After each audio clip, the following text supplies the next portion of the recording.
कहानी को पूरा समझने के लिए कहानी के पिछले सभी भागों को ज़रूर देखें। उसका लिंक मैं आपको डिस्क्रिप्शन बॉक्स में दे दूँगी और साथ में कमेंट बॉक्स में पिन भी कर दूँगी, तो आप वहाँ से भी जाकर देख सकते हैं।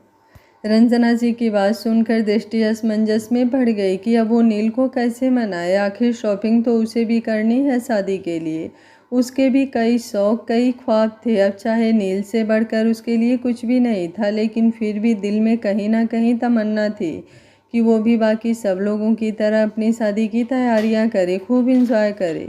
उसने रात को नील से इस बारे में बात करने का सोचा और फिर बाकी सबके साथ बैठकर उनकी शॉपिंग लिस्ट की तैयारियां करवाने लगी। थोड़ी देर बाद ही डिनर करके सब अपने अपने रूम में चले गए। दृष्टि भी थोड़ी देर पार्क में टहल कर वापस अपने रूम में आ गई। रूम में आते ही उसका फ़ोन बजने लगा। फ़ोन की आवाज़ सुनते ही उसके चेहरे पर मुस्कुराहट खिल गई। कैसे ये इंसान उसे बिल्कुल भी अकेला फील नहीं होने दे रहा था जब से दृष्टि रंजना जी के साथ उनके घर आई थी। एक पल के लिए भी नील ने उसे अकेला नहीं छोड़ा था। हर वक्त या तो रंजना जी और अंजलि उसके साथ होती या फिर खुद नील उसके साथ फ़ोन पर बात कर रहा होता। उसने फ़ोन देखा तो नील का वीडियो कॉल था। उसने जल्दी से जाकर एक नज़र खुद को आईने में देखा और फिर बेड पर आकर उसकी कॉल रिसीव की। सामने नील शर्टलेस अपने बेड पर अधलेटा होकर बैठा था। उसने नीचे जींस पहन रखी थी। चेहरे पर वही दिलकश मुस्कान कायम थी। उसके बाइसेप्स एंड चौड़ा सीना उसे कतई जहरी लुक दे रहे थे। जानलेवा वर्ड शायद उसी के लिए ही बना था। इस वक्त वो काफ़ी हॉट एंड हैंडसम लग रहा था। दृष्टि तो उसे देखकर ही फ्लर्ट हो गई थी। उस चेहरे उसे देखकर ही खिलने लगा था। तुम मेरे लिए दुनिया की सबसे खूबसूरत लड़की हो। मेरे सामने आने से पहले तुम्हें आईने के सामने जाने की ज़रूरत बिल्कुल भी नहीं है, क्योंकि जो गुलाबी रंगत तुम्हारे चेहरे पर मुझे देखकर आती है वो आईने को देखकर कभी नहीं आएगी। जैसे ही फ़ोन उठाते ही नील ने ये बात कही, दृष्टि सोच में पड़ गई कि ये बंदा हर वक्त कैसे जान लेता है कि वो क्या सोच रही है और क्या कर रही है। मेरे बारे में इतना मत सोचो, तुम्हारे दिल में आकर दिल को तो हैंग कर ही चुका हूँ। दिमाग में घुसा तो पूरा सिस्टम ही हैंग कर दूंगा। नील ने शरारती मुस्कान के साथ कहा तो उसकी बात सुनकर दृष्टि भी खिलकर मुस्कुरा दी। बहुत मिस कर रही हूँ आपको। मन कर रहा है कि जल्दी से शादी हो और मैं उड़कर आपके पास आ जाऊँ। जैसे ही दृष्टि ने कहा उसके दिमाग में शादी की शॉपिंग वाली बात आ गई। लेकिन मैं तुम्हें बिल्कुल भी याद नहीं कर रहा और ना ही करूँगा, क्योंकि याद करने के लिए भूलना पड़ेगा और तुम्हें तो मैं मरकर भी नहीं भूल सकता। बहुत बोलने लगे हैं आप। अगर अब मैंने ऐसा कुछ कहा तो बर्दाश्त नहीं कर पाएंगे आप, दृष्टि ने उसकी आंखों में देखते हुए कहा।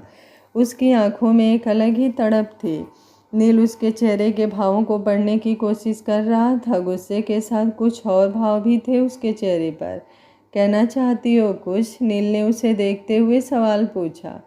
उसका सवाल सुनकर दृष्टि का गुस्सा हवा हो गया। उसने घबराते हुए नील को देखा और हिम्मत बटोरने लगी कि नील को क्या जवाब दे। दृष्टि ने मन में सोचा कि कैसे ये इंसान बिना कुछ कहे भी उसकी हर बात समझ लेता है। उसने नील से कहा कि उसे कुछ कहना नहीं, बताना है कि कल सब शादी की शॉपिंग करने जा रहे हैं। अभी अभी वो अंजलि की शॉपिंग लिस्ट बनाने में हेल्प करके आई है और तुम चाहती हो कि तुम भी उन सब के साथ जाओ। नील ने उसकी बात पूरी करते हुए कहा।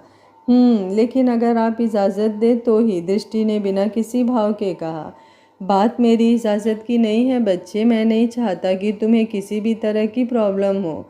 वैसे भी तुम अभी पूरी तरह से ठीक नहीं हुई हो और तुम्हें लेकर मैं कोई रिस्क नहीं ले सकता। तुम जानती हो तुम्हारी खुशी से बढ़कर मेरे लिए कुछ भी नहीं है, पर तुम्हारी सेहत को मैं अनदेखा नहीं कर सकता। नील ने उसे समझाते हुए अपनी बात पूरी की। ओके ठीक है, जैसा आपको सही लगे, कहते हुए उसके चेहरे पर थोड़े उदासी के भाव थे जो नील साफ देख पा रहा था। अच्छा अब तुम रेस्ट करो, रात बहुत ज़्यादा हो गई है, उसने दृष्टि को देखते हुए कहा। ठीक है कहकर दृष्टि फ़ोन काटने को हुई। हाँ सोना है, फ़ोन नहीं काटना, नील ने उसे देखकर इंटेंसिटी से कहा। आपको यूं देखकर आपके साथ की तलब बढ़ जाती है और यूं आपको फ़ोन पर सुनकर महसूस करना उस तलब को और बढ़ा जाता है। दृष्टि ने भी उसे इंटेंसिटी से जवाब दिया। लेकिन मेरी तड़प को सुकून तो तुम्हें देखकर, तुम्हें महसूस कर ही मिलता है। नील ने जिस तरह से कहा उसके आगे दृष्टि की बोलती बंद ही हो गई। उसने फ़ोन को अपने सीने से लगाया और लेट गई। उसकी सांसों की आवाज़ सुनकर नील भी सुकून से लेट गया। दोनों दूर थे लेकिन फिर भी एक दूसरे के बेहद करीब थे। सुबह दृष्टि की आंख खुली तो उसने अपना फ़ोन चेक किया। फ़ोन कट चुका था लेकिन उस पर मैसेज फ्लैश हो रहा था। गुड मॉर्निंग रानी साहिबा। मैसेज पढ़कर दृष्टि के चेहरे पर मुस्कान आ गई। उसने फ़ोन साइड में रखा और वॉशरूम में फ्रेश होने चली गई। वो तैयार होकर नीचे हॉल में आई। सब लोग डाइनिंग टेबल पर बैठे थे। रंजना जी ने उसे देखते हुए उसे बुलाया और बोली, आ जाओ दृष्टि, जल्दी से नाश्ता कर लो, उसके बाद दवाई भी लेनी है तुम्हें।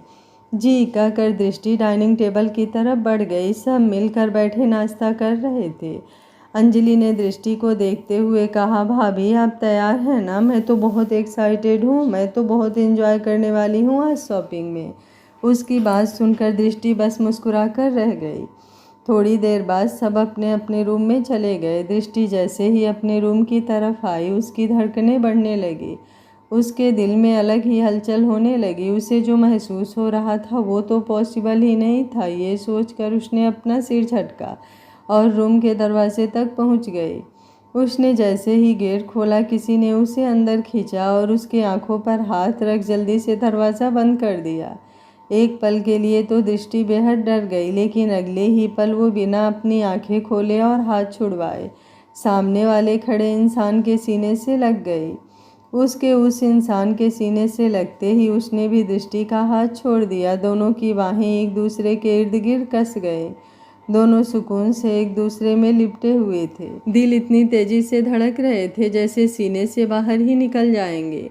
नील और दृष्टि दोनों के हाथ एक दूसरे की कमर पर चल रहे थे। अपने जज्बातों को संभालते हुए दोनों एक दूसरे से अलग हुए। दृष्टि के माथे को चूम कर नील ने उसे अपने सीने से लगा लिया। कुछ पल उसके सीने पर सिर लगाए रखने के बाद दृष्टि उससे अलग हुई और बोली, आप कब आए और मुझे बताया क्यों नहीं?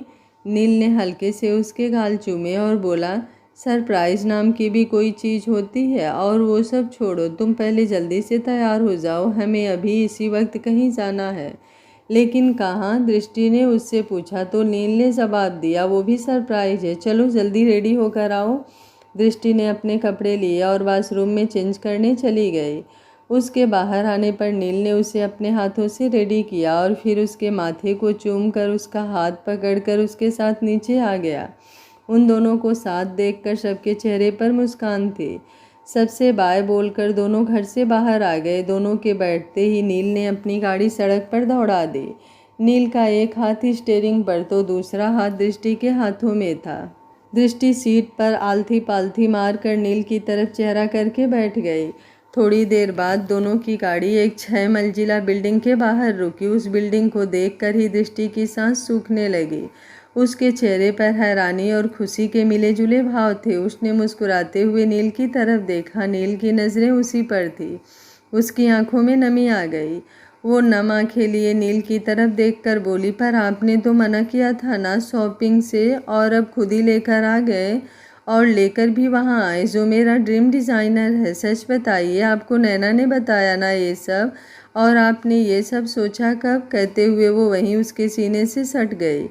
आपको पता है, मेरी सबसे बड़ी ख्वाहिश थी कि मैं अपनी शादी पर नवीन मल्होत्रा के डिज़ाइन कपड़े पहनूं, पर कभी सोचा नहीं था ये ख्वाब हकीकत भी बन सकता है।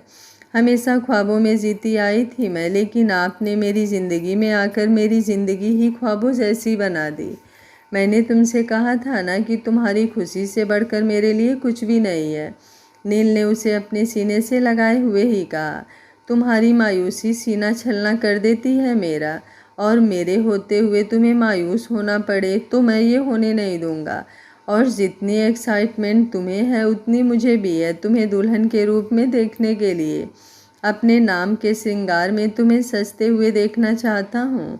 तुम्हारा दिल दुखाकर एक बार गलती कर चुका हूँ, अब अपनी उस गलती को सुधारना चाहता हूँ।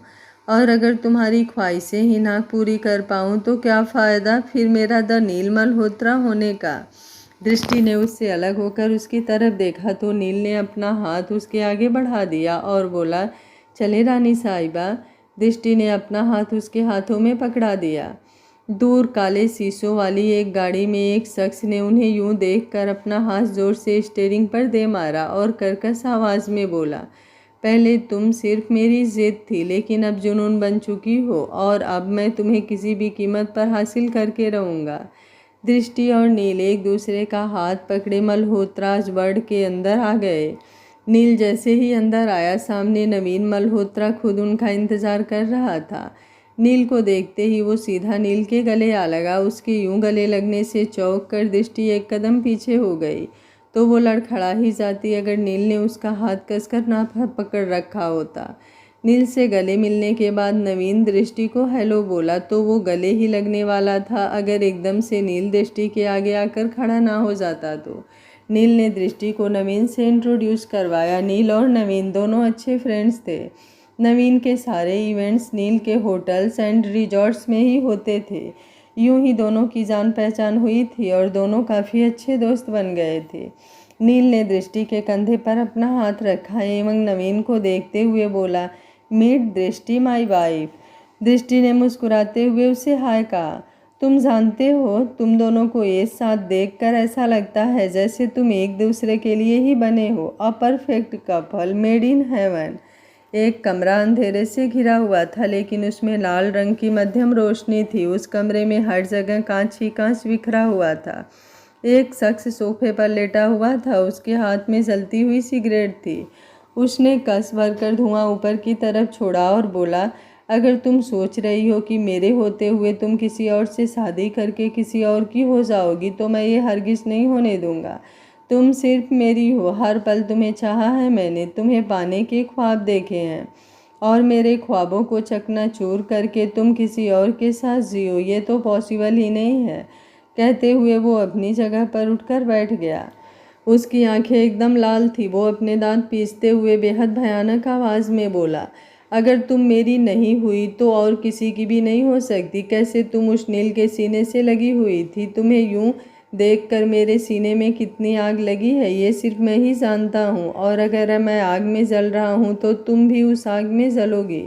तुम्हारी आंखों में उसके लिए जो प्यार था वो मेरे लिए होना चाहिए। तुम्हारे जिस्म पर, प्यार पर, तुम्हारे रोम रोम पर सिर्फ मेरा हक है तुम्हें छूने का। और फिर वो इंसान अपनी गर्दन झटक कर आंखों में बेहद हवस लिए खड़ा हुआ और सामने दीवार पर लगी बड़ी सी दृष्टि की तस्वीर के पास आकर उस पर अपने होठ गंदे तरीके से फेरते हुए बोला, तुम्हारे साथ खेलने का, तुम्हारे हर अंग पर अपने निशान छोड़ने का, तुम्हें चखने का। फिर एकदम से गुस्से में कांपते हुए, तुम्हें बुरी तरह से नोचने का हक सिर्फ मेरा है। मैं तुम्हें किसी और का नहीं होने दूंगा, किसी का भी नहीं। कहते हुए वो अपना हाथ उस तस्वीर पर गंदी तरफ फिराने लगा। अचानक से उसने एक वास उठाकर उस तस्वीर पर दे मारा। तस्वीर के फ्रेम का पूरा कांच नीचे ज़मीन पर गिर गया। फिर वो पागलों की तरह ज़मीन पर बैठकर खुद अपने हाथों से वो कांच उठाने लगा। उसके हाथ लहूलुहान हो गए थे लेकिन फिर भी वो उन टुकड़ों को समेटता रहा। दृष्टि के सामने ड्रेसेस का ढेर लगा हुआ था। कुछ क्लोजेट पर टंगे हुए थे तो कुछ डमी पर, कुछ यूं ही सामने रखे थे। उस बड़े से हॉल में पूरी तरफ एक से बढ़कर एक ड्रेस रखी थी जो बेहद रेयर डिज़ाइन की थी एंड बहुत ज़्यादा महंगी भी थी। उस हॉल में दृष्टि और नील दोनों अकेले ही थे। मुझे सिर्फ शादी के लिए एक ड्रेस चाहिए थी इनकी, अपनी पूरी अलमारी मुझे इन हैवी ड्रेसेस से नहीं भरनी है। दृष्टि ने नील के कान में फुसफुसाते हुए कहा, पर बच्चे अब आए हैं तो कम से कम कुछ तो सिलेक्ट करो। नील ने उससे रिक्वेस्ट करते हुए कहा, नो वे, मुझे नहीं पहनने इतने भारी भरकम कपड़े। इन्हें पहनकर ना मैं खुद संभल पाऊंगी और ना ही इन्हें संभाल पाऊंगी। दृष्टि ने होठों को गोल कर हवा छोड़ते हुए कहा। नील ने एकदम से दृष्टि को खुद के करीब कर लिया और उसकी आंखों में देखते हुए बेहद प्यार से बोला, तुम सिर्फ इन्हें संभालना, तुम्हें संभालने के लिए तो मैं हूँ ही। आप तो मुझे सारी ज़िंदगी संभालेंगे लेकिन सारी ज़िंदगी मैं ये कपड़े तो नहीं पहन सकती ना। आप तो मुझे सारी ज़िंदगी संभालेंगे लेकिन सारी ज़िंदगी मैं ये कपड़े तो नहीं पहन सकती ना, दृष्टि खींचते हुए बोली। अपने चारों तरफ भारी भारी कपड़ों को देखकर खींच गई थी वो। पूरी ज़िंदगी नहीं लेकिन शादी के हर फंक्शन के लिए तो सिलेक्ट कर ही सकती हो। प्लीज़ बच्चे, इतनी सी बात मान लो ना। नील ने एकदम मासूम से बच्चे की तरह रिक्वेस्ट करते हुए कहा। ओके ठीक है, उस मासूमियत पर लट्टू होती दृष्टि ने कहा और दोनों अपनी शादी के हर फंक्शन के लिए ड्रेसेस सिलेक्ट करने लगे। नील ने कुछ ही पलों में दृष्टि के लिए 4-5 ड्रेस सेलेक्ट कर ली, पर एक भी ड्रेस उसे ट्राई नहीं करने दी। उसके बाद दोनों ने नील के लिए कपड़े सेलेक्ट किए जो कि सारे दृष्टि के पसंद के थे। सब सिलेक्ट करने के बाद उन्होंने बेल रिंग की तो एक लड़की ने आकर वो सब कपड़े रेडी होने के लिए भेज दिए। उस लड़की के जाने के बाद दृष्टि नील के करीब हुई और बोली, आपने मुझे एक भी ड्रेस पहनकर ट्राई नहीं करने दी, अगर कोई प्रॉब्लम हुई फिटिंग वगैरह में तो? दृष्टि ने होठों को गोल करते हुए पूछा। नील ने उसे खींचकर अपने थोड़ा और करीब कर लिया और बोला, इंसान हूँ तो गलतियाँ तो मुझसे भी हो सकती हैं, लेकिन तुम्हारे मामले में गलतियों की कोई गुंजाइश ही नहीं है। उसने जिस तरह से ये बात कही दृष्टि साफ महसूस कर सकती थी उसे लेकर नील कितना सीरियस है, कितना केयरिंग है। वो धीरे से मुस्कुराई और नील के सीने से लगकर बोली, शुक्रिया। किस बात का? नील ने पीछे से उसके सिर पर हाथ फेरते हुए कहा। बस ऐसे ही, दृष्टि ने उससे अलग होकर मुस्कुराते हुए कहा। मेरा पागल बच्चा, कहते हुए नील ने उसका माथा चूमा और फिर उसका हाथ थामकर उसे लेकर बाहर आ गया। बाहर आकर दोनों गाड़ी में बैठे और घर के लिए निकल गए। रास्ते में एक पिज्ज़ा शॉप दिखी तो दृष्टि पिज्ज़ा के लिए जिद करने लगी। मुझे पिज्ज़ा खाना है। वो गाड़ी की फ्रंट सीट पर आलती पालती मारकर बैठी किसी बच्चे की तरह जिद करती हुई बोली, नहीं बिल्कुल नहीं, अभी नॉर्मल खाना शुरू किया है, ऐसे ऊट पटांग चीज़ों की जिद की तो दोबारा डाइट में दलिया खिचड़ी शुरू कर दूंगा। नील ने उसे लगभग धमकाते हुए कहा। उसकी बात सुनकर दृष्टि का मुंह छोटा सा हो गया। वो पैर सीधे करके बैठ गई और बाहर की तरफ देखने लगी। नील ने गाड़ी मोड़कर यू टर्न ले लिया, पर फिर भी दृष्टि ने उसकी तरफ नहीं देखा। लेकिन नील की नज़र मिरर पर गई। पीछे उसने कुछ देखा, उसका माथा ठनका और फिर अगले ही पल वो उसे इग्नोर कर गाड़ी से उतर कर दृष्टि की साइड आ गया। दृष्टि ने मुंह फेर लिया। आ जाओ ना बच्चे, उसने बेहद प्यार से कहा। हर वक्त मुझे डांटते रहते हैं आप, अब मैं बात ही नहीं करूँगी आपसे, दृष्टि ने मुंह फेरते हुए कहा। नील ने उसका हाथ अपने हाथों में लिया और उसे चूमते हुए बोला, बच्चों की तरह प्यार कर सकता हूँ तो डांट नहीं सकता क्या? उसके यूं प्यार जताने पर दृष्टि हर बार कायल हो जाती है। वो धीरे से मुस्कुराई और उसका हाथ थामकर बाहर आ गई।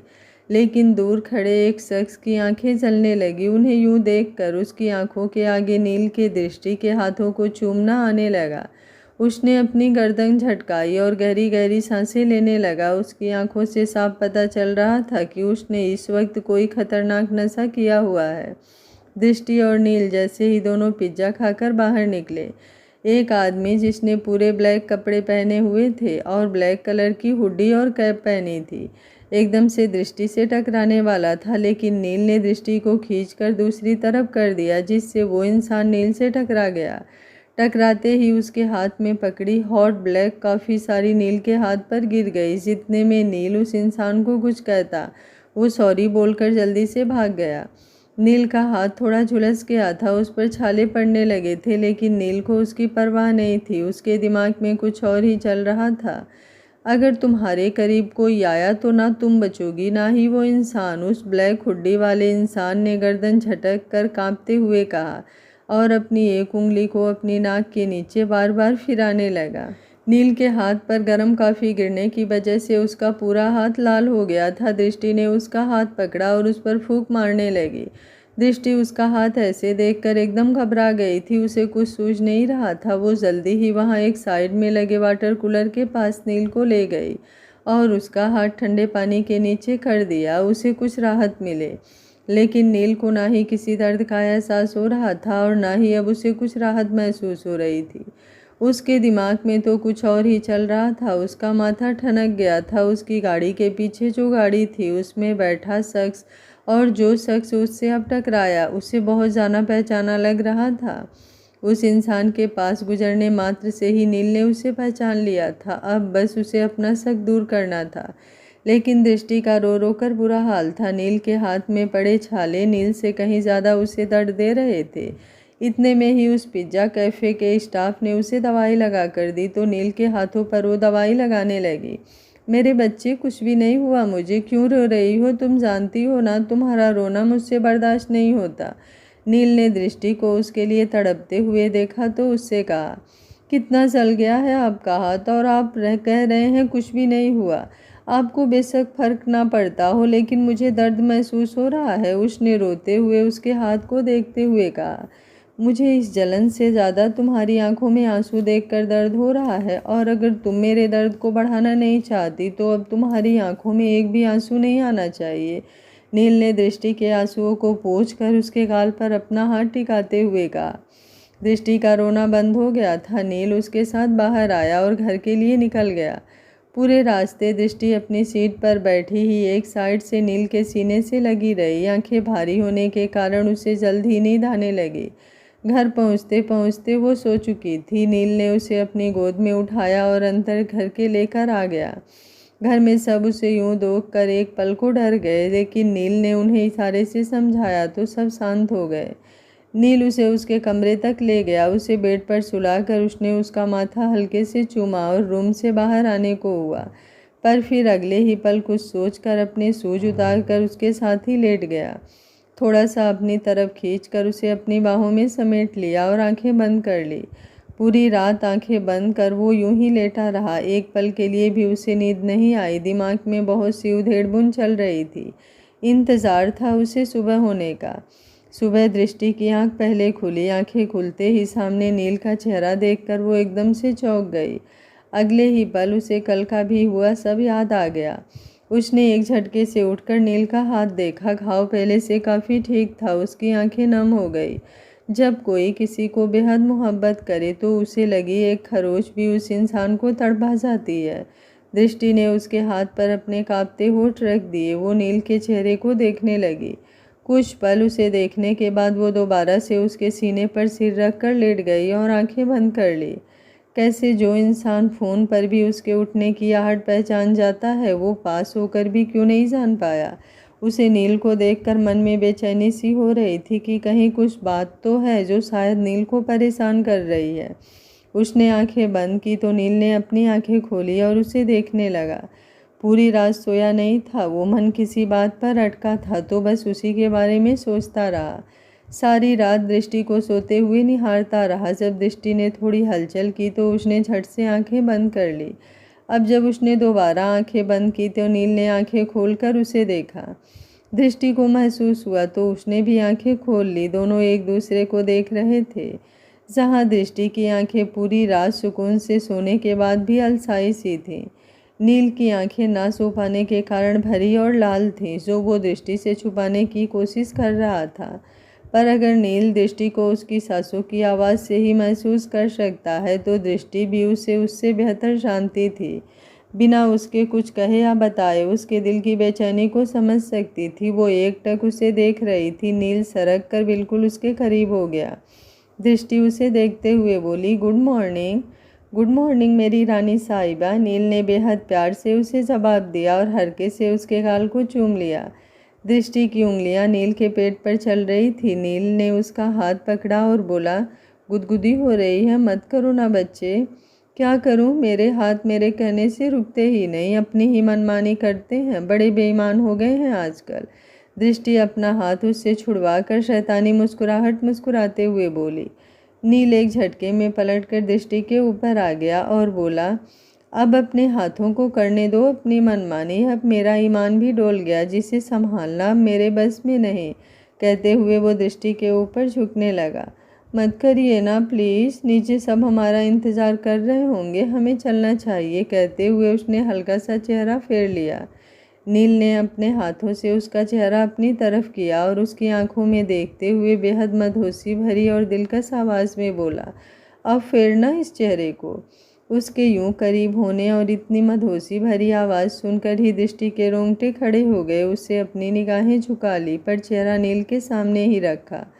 बहुत मुश्किल से संभालता हूँ खुद को तुम्हारे करीब आकर बहकने से। यूं मुझे सताकर मेरा इम्तिहान मत लो। उसने दृष्टि के चेहरे के करीब होकर फुसफुसाते हुए कहा। उसकी गर्म सांसें दृष्टि को बेकाबू कर रही थी।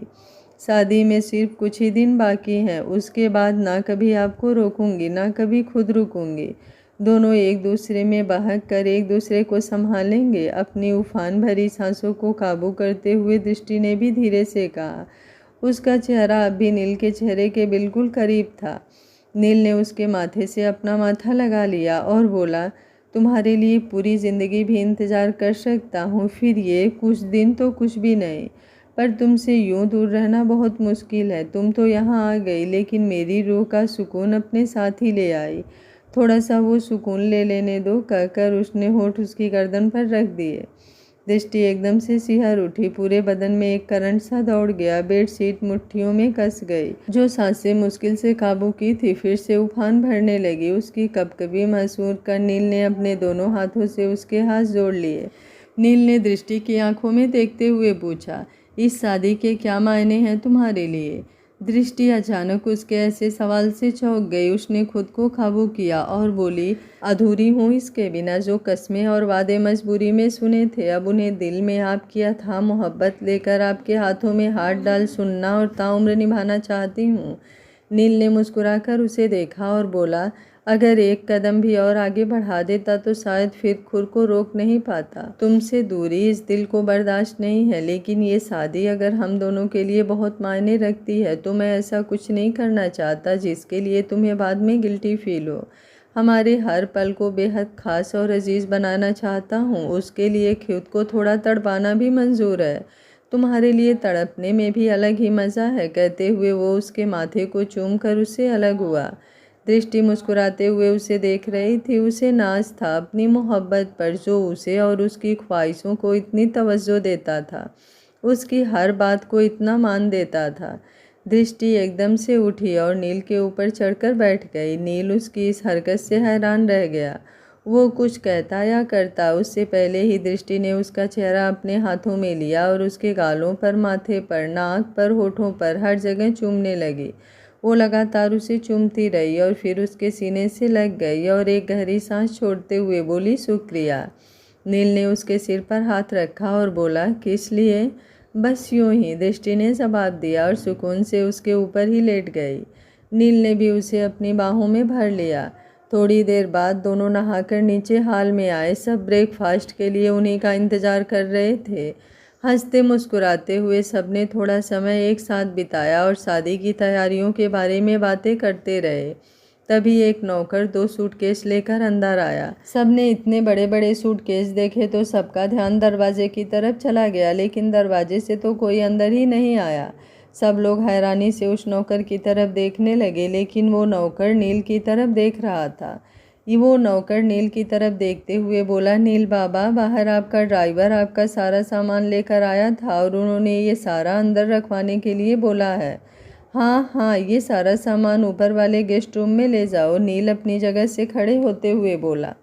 अब सब हैरानी से नील को देखने लगे। सबकी नज़रें अपने ऊपर पाकर नील ने सबको बताया कि अब वो भी दृष्टि के साथ इसी घर में रहने वाला है। सब उसकी बात से चौंक गए। दृष्टि की आंखें तो फटी की फटी रह गई। उसे थोड़ी शर्म भी आ रही थी नील के इस तरह यहाँ पर रहने की बात करने से।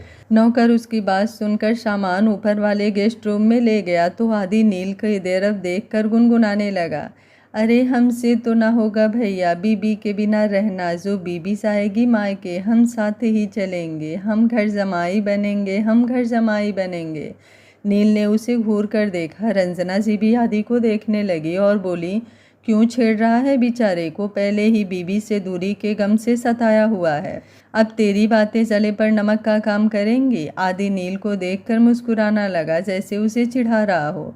रंजना जी उसका मुस्कुराना देखकर थोड़ी ड्रामेटिक होते हुए आगे बोली, मेरे तो दोनों बेटे ही बीवियों के पीछे नालायक हो गए हैं। एक है कि सारा दिन फ़ोन को ही चिपका रहता है और दूसरा बीबी को ही चिपकने को रहता है। उसकी बात सुनकर दृष्टि और नील दोनों झेप गए और आदि का छोटा सा मुँह बन गया। राजेंद्र जी और अंजलि वहाँ बैठे हंस रहे थे। दृष्टि वहाँ से उठी और हड़बड़ाते हुए बोली, मैं अभी आती हूँ, वो मुझे दवाई लेनी है, एक्सक्यूज़ मी। हाँ हाँ, कोई बात नहीं बेटा, जाओ जाओ, नील को भी साथ ले जाओ, वो तुम्हें दवाइयाँ देने में मदद करेगा, रंजना जी ने उसे और छेड़ते हुए कहा।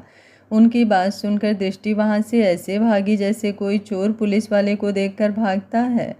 हाँ, एक्चुअली वैसे मुझसे मेरी ज़रूरत होगी, कहते हुए नील भी वहाँ से बिना किसी की तरफ देखे सीढ़ियों से होते हुए ऊपर आ गया। जैसे ही ऊपर आकर रूम का दरवाज़ा बंद करने को हुई, नील भी उसके पीछे पीछे आता हुआ बिल्कुल दरवाजे के पास आकर खड़ा हो गया। उसने दरवाजे पर अपना हाथ अड़ा दिया तो दृष्टि ने दरवाज़ा वैसे ही छोड़ा और अंदर बढ़ गई। दृष्टि आईने के सामने खड़ी थी। नील ने पीछे से जाकर उसे अपनी बाहों में भर लिया। दोनों आईने में एक दूसरे को देखने लगे। दृष्टि का चेहरा पूरी तरह से लाल था। नील आंखों में प्यार का समंदर लिए उसे ही देख रहा था। दृष्टि ने शर्माकर अपनी पलकें झुका ली और बोली, आप सच में मेरे साथ ही यहीं पर रहने वाले हैं? हाँ, कहा तो था तुमसे कि अब तुमसे दूरी बर्दाश्त नहीं होती, नील ने उसे बाहों में भरते हुए ही कहा। लेकिन यहाँ भेजा भी तो आपने ही था, दृष्टि ने जैसे कोई शिकायत करते हुए कहा हो। तो अब तुम्हारे पास आया भी तो मैं ही हूँ, नील भी अपनी तरफ से सफाई देते हुए बोला। कभी कभी तुम बिल्कुल कश्मीरी सेब की तरह लगती हो, मन करता है कि तुम्हें पूरा का पूरा खा जाऊं। नील ने दृष्टि को अपनी तरफ मोड़ा और उसके चेहरे को निहारते हुए बोला। दृष्टि मुस्कुराने लगी। नील ने उसका चेहरा अपने हाथों में थामा और बोला, एक कोशिश करी थी कि तुम्हें यहाँ भेजकर कुछ दिन अकेले रहने की, पर अब इस दिल को तुम्हारे बिना कहीं सुकून ही नहीं मिलता। आदत हो गई है तुम्हारी। तुम्हें देखे बिना ना दिन शुरू होता है और ना ही तुम्हें देखे बिना खत्म। सोऊं तो नींद नहीं आती और दिन में भी ध्यान तुम्हीं पे रहता है। तुम तो आ गई यहाँ, लेकिन मेरा सुकून, मेरा चैन सब अपने साथ ले आई और अब मैं तुम्हें और मेरे सुकून दोनों को यहाँ से लेकर ही लौटूंगा। आदतें तो बहुत सी बुरी है सनम मुझ में, लेकिन तेरे पहलू में रहने की आदत सबसे ज़्यादा मचलती है। आपका हक बनता है मुझ पर, बस मेरा हाथ थाम लीजिए और ले जाइए मुझे भी अपने साथ अपनी दुनिया में। दृष्टि ने उसके हाथों पर अपने हाथ रखते हुए कहा, मेरी तो दुनिया ही तुम हो और बस तुम में ही बसना चाहता हूँ मैं। कहते हुए नील ने उसके माथे को चूमा और फिर एक पल रोक कर बोला, फिलहाल हमें कहीं और जाना है, इसलिए जल्दी से रेडी होकर नीचे आ जाओ, मैं नीचे ही तुम्हारा इंतज़ार कर रहा हूँ। दृष्टि ने हाँ में सिर हिला दिया और रेडी होने के लिए वॉशरूम में चली गई। मेरी आदत ज़रूरत तो तुम हो ही, लेकिन इस वक्त मेरे सबसे बड़ा डर भी तुम ही हो। जो कुछ मैं देख पा रहा हूँ इस हिसाब से तुम्हें अब एक पल के लिए भी मैं अकेला नहीं छोड़ सकता। तुम्हें यहाँ से ले जाकर औरों को हर्ट नहीं करना चाहता, इसलिए खुद यहाँ आ गया था कि तुम्हारे करीब भी रह सकूँ और तुम तक आने वाली हर बुरी नज़रों से तुम्हें बचा भी सकूँ। नील ने मन ही मन कहा और वॉशरूम का दरवाज़ा बंद देखकर रूम से बाहर निकल गया। नील नीचे आया तो आदि वहीं पर बैठा था। वो उठकर नील के करीब आया और बोला, तूने घर की सिक्योरिटी और बढ़ा दी और खुद भी यहाँ रहने आ गया, ये सब नॉर्मल तो बिल्कुल नहीं है। आखिर तू मुझे कुछ बताता क्यों नहीं? क्या चल रहा है तेरे दिमाग में? ऐसा कौन सा इंसान है अब जिससे तुझे इतना खतरा महसूस हो रहा है? तू चिंता मत कर, जो भी है नील मल्होत्रा से बच नहीं सकता। मेरे होते हुए मेरे परिवार को कोई बुरी नज़र छू भी नहीं सकती। तू बस अपनी शादी की तैयारियां कर, नैना के साथ मिलकर अच्छे से उसे शॉपिंग करवा, बाकी सब मुझ पर छोड़ दे। अभी नील आदि से कह ही रहा था कि दृष्टि आकर उनके पीछे खड़ी हो गई और बोली, क्या छोड़ने की बातें हो रही है आप दोनों में? कुछ नहीं, मैं ही कह रहा था इससे कि अगर इसने मेरी बहन को छोड़ने का सोचा भी तो मैं इसे ज़िंदा नहीं छोड़ूंगा। आदि दृष्टि के पास आकर उसे पीछे से गले लगाते हुए नील की तरफ देखकर बोला, जिसकी वजह से मुझे इतना प्यारा भाई मिला, इतनी प्यारी फैमिली मिली, इस दुनिया की वो हर खुशी मिली जो एक पत्नी अपने पति से चाहती है, उसने ही मुझे छोड़ने का सोचा तो उसे तो मैं ज़िंदा ही नहीं छोड़ूंगी। दृष्टि ने भी आदि के साथ मिलकर नील से मजाक करते हुए कहा, अगर तुम भाई बहनों का मुझे मारने का पुराण खत्म हो गया हो तो चलें, देर हो रही है हमें, नील ने उनसे चिढ़ते हुए कहा। वो दोनों और जोर से हंसने लगे तो नील का चेहरा गुस्से से लाल हो गया, जिसे देखकर दोनों ही एकदम चुप हो गए। दृष्टि तेज कदमों से घर से बाहर निकलने लगी। नील भी आदि को घूरते हुए दृष्टि के पीछे पीछे बाहर आ गया। जानता हूँ तू अपनी परेशानी मुझे कभी नहीं बताएगा, ना जाने क्यों सबके दुख में शामिल होने वाला अपना दर्द तक किसी से बयां क्यों नहीं करता, लेकिन चाहूँगा कि जो भी बात तुझे इतना परेशान कर रही है वो जल्दी से जल्दी ख़त्म हो और तू अपनी नई ज़िंदगी नए सिरे से शुरू करे, जिसमें सिर्फ़ और सिर्फ खुशियाँ ही खुशियाँ हों। आदि ने मन ही मन कहा और अपने काम में लग गया। हाँ हाँ, बस वही काम, नैना से सारा दिन फ़ोन पर बातें करना। दृष्टि चुपचाप आकर गाड़ी में बैठ गई। नील आकर ड्राइविंग सीट पर बैठ गया और गाड़ी स्टार्ट कर दी। दृष्टि ने अगले ही पल उसके गियर बॉक्स वाले हाथ पर अपना हाथ रख दिया और नील की तरफ देखते हुए बोली, आप नाराज़ तो नहीं है ना मुझसे? तुमसे नाराज़ क्यों होऊंगा? जानता हूँ तुम दोनों सिर्फ मुझे चिढ़ाने के लिए मजाक ही कर रहे थे, नील ने उसे नॉर्मली जवाब दिया।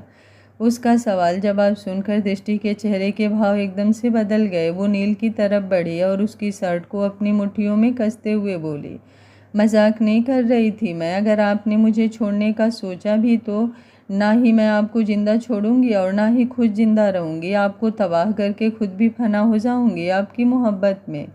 दृष्टि ने जिस गुस्से और जुनूनियत से ये बात कही, नील को यकीन ही नहीं हो रहा था कि ये बात खुद दृष्टि ने कही है।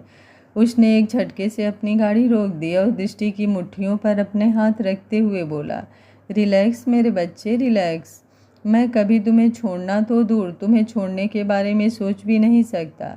मेरी बेजान सी ज़िंदगी को तुमने ही तो जीना सिखाया है। मेरे सीने में पत्थर बने दिल को अपने प्यार से धड़कना सिखाया है। नफ़रत में जल रहा था मैं, मुझे अपनी मोहब्बत में भिगोकर हंसना मुस्कुराना तूने ही तो सिखाया है। मैं तो तुमसे दूर जाने का सोच कर ही तड़प उठता हूँ। जीना भूल जाऊँगा मैं तुम्हारे बिना। सिर्फ कहने को ही अपनी धड़कन नहीं कहता तुम्हें, तुम मेरी धड़कन हो। तुम्हारे साथ और तुम्हारे लिए ही जीना है मुझे। ना ही खुद तुमसे दूर होऊंगा और ना ही तुम्हें जाने दूंगा। कहते हुए उसने उसका कपाल चूम लिया। दृष्टि का सिर भारी होने लगा था। वो नील के कंधों पर झुकने लगी। नील उसे यूं देखकर परेशान होने लगा। उसने उसे सीट पर अच्छे से बिठाया और पानी का बोतल उसके मुंह से लगाकर उसे पानी पिलाने लगा। जब वो थोड़ी ठीक हुई तो नील ने गाड़ी दोबारा स्टार्ट कर दी। वो एक हाथ से ड्राइविंग कर रहा था और दूसरे हाथ से दृष्टि का हाथ पकड़ा हुआ था। दोनों ही थोड़ी देर में सिटी हॉस्पिटल के बाहर थे। गाड़ी से बाहर निकलकर दृष्टि ने जैसे ही हॉस्पिटल की तरफ देखा, उसके पैर जम गए। उसकी हिम्मत नहीं हो रही थी एक कदम भी आगे बढ़ाने की। उसके हाथ पैर कांपने लगे। नील ने उसका हाथ पकड़ा और उसे देखते हुए बोला, डर क्यों रही हो बच्चे, मैं हूं ना तुम्हारे साथ। आपके साथ पर तो पूरा यकीन है, लेकिन मन में हो रही बेचैनियों का क्या करूं? दृष्टि ने मन ही मन कहा। नील ने उसे खोए देखा तो उसके कंधे पर हाथ रखकर अपनी तरफ मोड़ते हुए बोला, क्या मेरी मोहब्बत आज तक तुम्हारे दर्द को भुलाने में कामयाब नहीं हुई? क्या मेरी मोहब्बत किसी की नफ़रत से हार गई? दृष्टि उससे कहना तो बहुत कुछ चाहती थी, लेकिन उसका दिमाग एकदम से सुन्न पड़ रहा था। वो उससे कुछ बोल ही नहीं पाई। उसे चुप देखकर नील को बहुत बुरा लग रहा था, लेकिन फिलहाल उसे दृष्टि को संभालना था। इसलिए उसने उसका हाथ पकड़ा और हॉस्पिटल के अंदर ले गया। नील ने डॉक्टर के साथ अपॉइंटमेंट ले रखी थी। अपनी नई ज़िंदगी शुरू करने से पहले नील चाहता था कि एक बार दृष्टि के सारे चेकअप अच्छे से हो जाएं। वो दृष्टि को लेकर कोई भी रिस्क नहीं लेना चाहता था। उसे डर था कि कहीं भावनाओं में बहकर वो कुछ ऐसा ना कर दे जिससे दृष्टि की सेहत के साथ खिलवाड़ हो जाए। नील डॉक्टर के केबिन में बैठा था। दृष्टि के सारे टेस्ट हो चुके थे, लेकिन वो अभी भी वार्ड रूम में ही थी। थोड़ी ही देर में डॉक्टर अपने केबिन में आया। उनके आते ही एक असिस्टेंट दृष्टि की सारी रिपोर्ट्स उन्हें दे गई।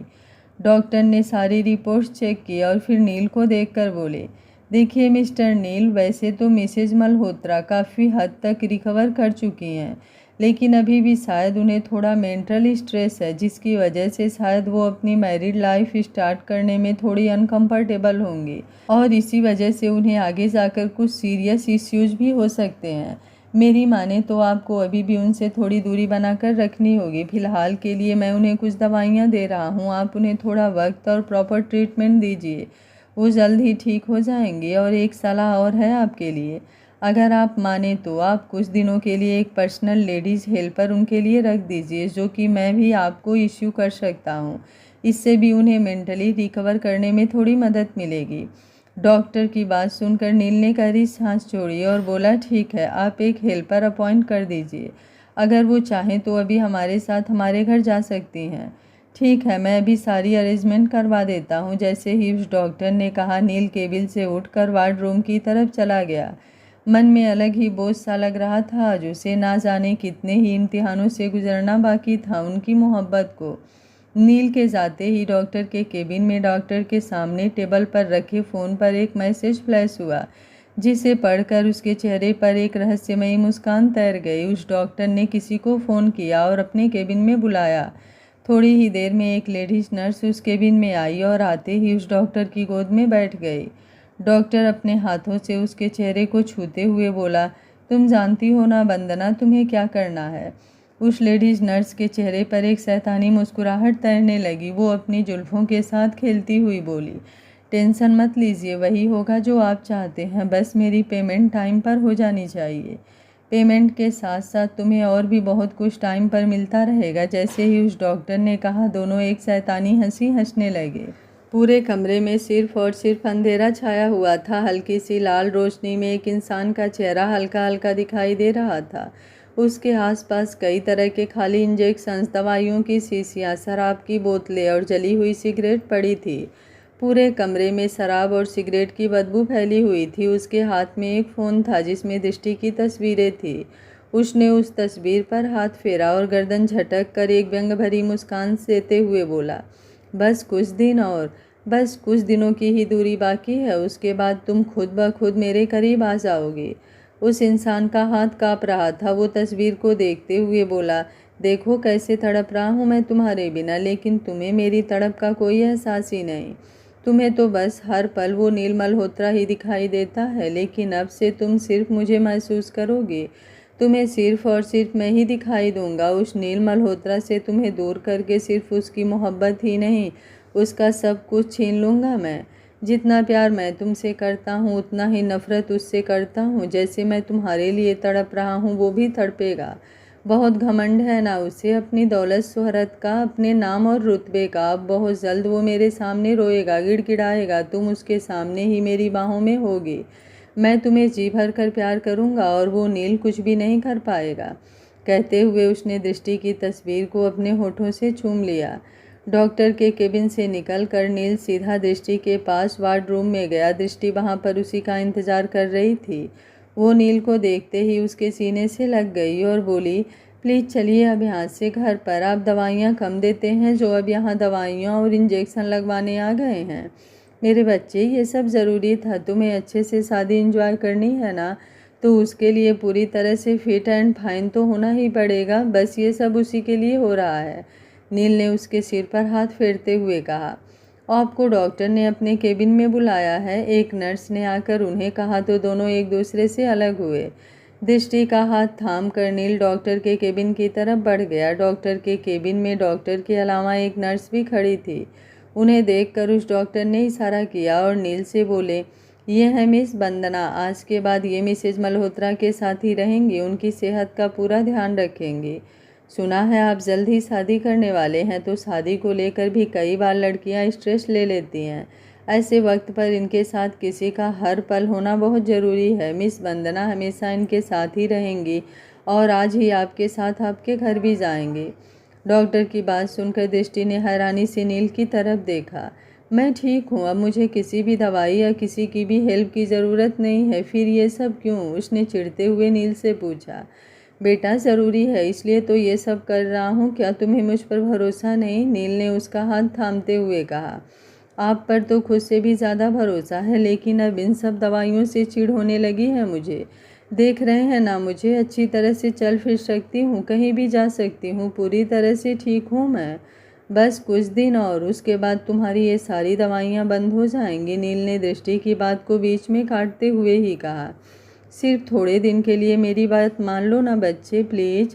उसने प्यार से कहा तो दृष्टि ने मन मारकर अपनी मंजूरी दे दी। दोनों गाड़ी में बैठकर थोड़ी देर बाद ही वंदना जी के साथ गाड़ी में बैठकर घर के लिए निकल गए। वंदना जो गाड़ी में पीछे वाली सीट पर बैठी थी, उसके फ़ोन पर एक मैसेज फ्लैश हुआ। उसने मैसेज खोलकर देखा, ध्यान रहे अपना काम बहुत सफाई से करना है तुम्हें, किसी को भी तुम पर शक नहीं होना चाहिए।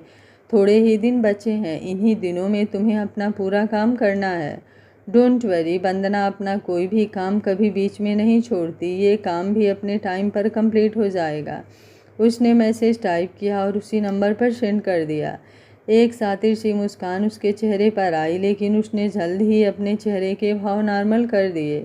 नील और दृष्टि दोनों थोड़ी ही देर में घर पहुंच गए थे। उनके साथ वंदना को देखकर एक बार तो सब हैरान हुए, लेकिन नील ने उन्हें समझा दिया कि इस वक्त डॉक्टर ने यही राय दी है कि दृष्टि को इस वक्त पूरी केयर की ज़रूरत है, इसलिए थोड़े दिन वंदना उनके साथ ही रहेगी। रंजना जी ने उसे मना किया कि नर्स की क्या ज़रूरत जब हम सब लोग दृष्टि के साथ ही तो हैं। पर नील ने उन्हें कहा कि शादी के घर में कई जिम्मेदारियां होती हैं और यहाँ तो दो शादियां हैं, इसलिए जिम्मेदारियां और भी ज़्यादा बढ़ गई है। इसलिए आप बस शादी की तैयारियां कीजिए, दृष्टि का ध्यान वंदना और मैं मिलकर रख लेंगे।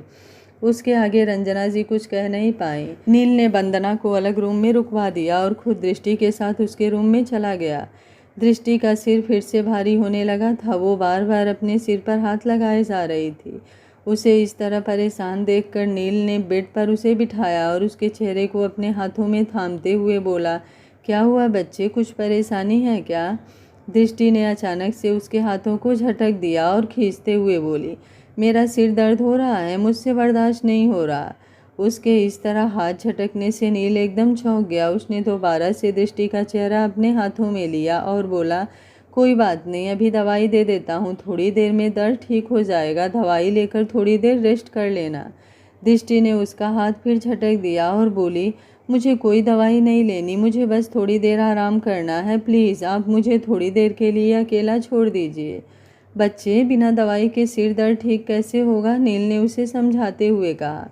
इस वक्त दृष्टि के व्यवहार से ज़्यादा उसे उसके सिर दर्द की चिंता थी, इसलिए अब उसने अपने हाथ नीचे ही रखे और जाकर दवाइयों के बॉक्स में से सिर दर्द की दवा और पानी उठाकर ले आया। उसने जैसे ही दृष्टि के आगे दवाई और पानी का गिलास किया, दृष्टि ने वो दवाई और पानी का गिलास दोनों ही उससे लेकर फेंक दिए और चीखते हुए बोली, आपको समझ नहीं आता क्या? एक ही बात कितनी बार बोलूं? मुझे कोई दवाई नहीं चाहिए, मुझे बस थोड़ी देर आराम करना है, आप बस मुझे अकेला छोड़ दीजिए। इतनी छोटी सी बात आपके समझ में क्यों नहीं आ रही? उसके इतने रूखे बिहेवियर से नील एकदम हक्का बक्का रह गया। उसने दृष्टि को कंधों से पकड़ना चाहा, लेकिन उससे पहले ही दृष्टि ने उसके हाथों को बीच में ही रोक दिया और अपने हाथ जोड़ते हुए बोली, please leave me alone, please.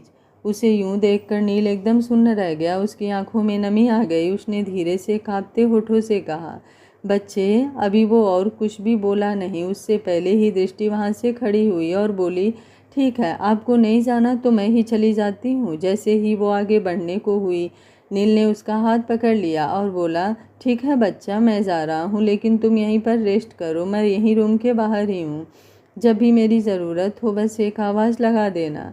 उसके यूं रोकने से दृष्टि रुक गई और जाकर बेड की एक तरफ मुँह फेर कर लेट गई। नील उम्मीद भरी नज़रों से उसे ही देख रहा था कि शायद वो उसे ना जाने दे, अपने पास ही रोक ले और कहे कि मुझे तो बस आपके ही आगोश में आराम मिलेगा। लेकिन नील को खड़े हुए 5 मिनट हो गए थे। दृष्टि ने एक बार भी पीछे मुड़कर उसे नहीं देखा। हार कर नील भारी कदमों से कमरे से बाहर आ गया। वो उस रूम के बाहर लगे सोफे पर ही जाकर लेट गया। दृष्टि के इतने रूखे बिहेवियर से वो बहुत हर्ट था, लेकिन वो अभी भी खुद को यही समझा रहा था कि शायद ज़्यादा दर्द होने की वजह से दृष्टि इस तरह कर रही थी। मन में कई उधेड़-बुन चल रही थी। यूं ही कुछ सोचते सोचते उसकी आंख लग गई। तान्या अपने रूम में बैठी सोच रही थी कि कैसे वो नील और दृष्टि को अलग करे। वो किसी भी कीमत पर नील की शादी दृष्टि से नहीं होने देना चाहती थी कि तभी उसके फ़ोन पर एक मैसेज आया। उसने मैसेज चेक किया तो उसमें लिखा था, जो तुम चाहती हो वो तुम्हें मिल सकता है, कब और कैसे? तो अभी होटल हेवन ब्लू में आकर मिलो। तान्या वो मैसेज पढ़कर हैरान रह गई कि इस तरह कौन उसे मैसेज कर सकता है और कैसे किसी को ये पता है कि इस वक्त वो क्या चाहती है। उसने बहुत सोचा और आखिर में अपना पर्स उठाकर अपनी गाड़ी से होटल ब्लू हेवन के लिए निकल गई। थोड़ी देर बाद ही नील को अपने सीने पर कुछ भार महसूस हुआ। उसने आंखें खोलकर देखा तो दृष्टि उसके सीने पर सिर रखकर सोफे पर लेटी हुई थी। नील ने उसके सिर पर हाथ रखकर पूछा, बच्चा अब दर्द कैसा है? ठीक है, दृष्टि ने धीरे से कहा। नील को अपने सीने पर कुछ गिला गिला महसूस हो रहा था। उसने दृष्टि को ऊपर किया और खुद उठकर बैठ गया। दृष्टि की आंखें आंसुओं से भरी हुई थी, जो उसकी शर्ट को भी भिगो रही थी। उसने उसकी आंखें साफ की और बोला, बच्चा रो क्यों रही हो? तुम अभी भी दर्द ठीक नहीं हुआ क्या? तुम कहो तो अभी हॉस्पिटल चढ़ पड़ते हैं। ये आंसू उस दर्द की वजह से है जो मैंने आपको दिया है। पता नहीं मुझे अचानक से क्या हुआ, कुछ समझ ही नहीं आ रहा था कि क्या कह रही हूँ, किससे कह रही हूँ और क्यों कह रही हूँ। नाराज़ है ना आप मुझसे? प्लीज़ अपने बच्चे को माफ़ कर दीजिए। कहते हुए वो उसके सीने से दोबारा लग गई। मैंने कहा ना तुमसे कि मैं तुमसे कभी नाराज़ हो ही नहीं सकता। कोई बात नहीं, जो हो गया सो हो गया। अब तो मेरा बच्चा ठीक है ना, मुझे इसके अलावा और कुछ भी नहीं चाहिए। वैसे भी बीबी हो तुम मेरी, और बीबियां तो पतियों को कमरे से तो क्या घर से भी बाहर निकाल सकती हैं। कहते हुए वो हल्के से मुस्कुरा दिया। उसकी मुस्कुराहट में छिपा दर्द भी दृष्टि अच्छे से महसूस कर पा रही थी। उसकी आंखें अभी भी नम थी। नील ने उसे अपने सीने से अलग किया और बोला, चलो कहीं बाहर चलते हैं, हम दोनों का मूड भी अच्छा हो जाएगा और कुछ शॉपिंग भी हो जाएगी। ठीक है, मैं अभी रेडी होकर आती हूँ, दृष्टि ने मुस्कुराकर कहा और तैयार होने के लिए कमरे में चली गई। शायद डॉक्टर सही कह रहे हैं, इस वक्त तुम कुछ ज़्यादा ही स्ट्रेस ले रही हो। कोशिश करूँगा कि तुम्हें खुश रखूँ, तुम्हें बिल्कुल भी हर्ट ना करूँ, तुम्हें हर खुशी दूँ ताकि तुम जल्दी ही ठीक हो जाओ और हम अपनी न्यू लाइफ जल्दी ही स्टार्ट करें। अब मुझे तुम्हारा और अच्छे से ध्यान रखना होगा, उसने मन ही मन कहा। थोड़ी ही देर में दृष्टि तैयार होकर आ गई। दोनों गाड़ी में बैठकर निकल गए। पीछे वंदना उन्हें जाते हुए देखते रह गई, जो दृष्टि के कमरे में उसकी दवाइयाँ और खाना लेकर आ रही थी। उसका चेहरा गुस्से से लाल हो गया था। वो वापस अपने कमरे में चली गई। खुद से भी ज़्यादा प्यार करने वाली दृष्टि का व्यवहार नील के साथ ऐसे कैसे बदल रहा है? क्या ये दृष्टि की तबीयत की वजह से है या इसके पीछे किसी की साजिश है? क्या नील अपनी दृष्टि को बचा पाएगा या फिर नील और दृष्टि का रिश्ता बन जाएगा किसी की साजिशों का शिकार? आगे क्या होगा इस कहानी में जानने के लिए जुड़े रहिए और कमेंट बॉक्स में अपनी राय देते रहिए। मैं इतनी मेहनत से कहानी आप लोगों के लिए तैयार करती हूँ, तो आप 2 मिनट निकाल के कमेंट भी कर दिया करो, मुझे भी अच्छा फील होगा। उम्मीद करती हूँ कहानी आप लोगों को पसंद आ रही होगी। वीडियो पसंद आ रहा है तो वीडियो को लाइक, शेयर एंड चैनल को सब्सक्राइब कर लीजिएगा। Thank you for watching. मिलते हैं कहानी के अगले भाग में।